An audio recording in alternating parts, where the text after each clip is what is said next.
Operating immature cataracts has its own nuances, and we will see a few of them here.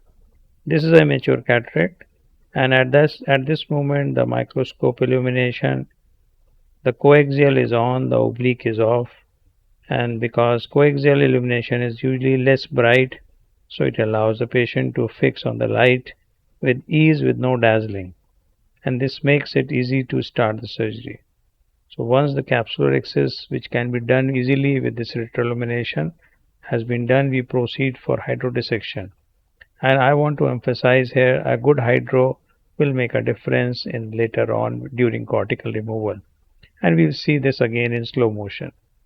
So we can see the fluid is being injected underneath the capsular rhexis, and you can see the fluid wave traveling between the posterior capsule and the lens matter, and you tap it slightly just to make that fluid disperse away so that there is no pressure buildup between the capsule and the nucleus.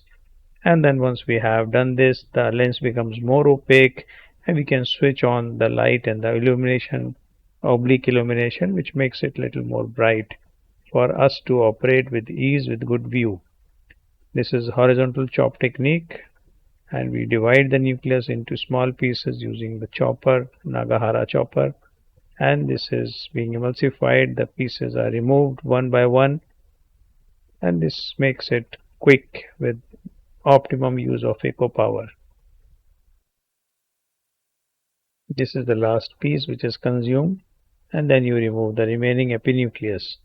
And this is the point where it makes a difference. If you have achieved a good hydrodissection, the cortical cleanup is relatively easier because it has already been a plane has been created by the fluid wave traveling between the nucleus and the posterior capsule.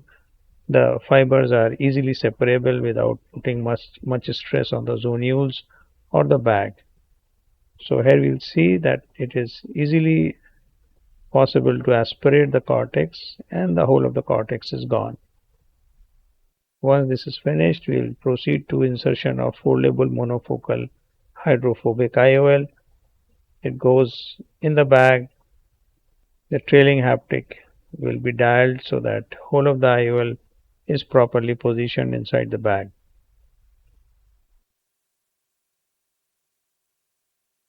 The IOL is well centered, and then you remove the viscoelastic and surgery is done. This is day one post-op picture which shows us a very clear cornea. Thank you.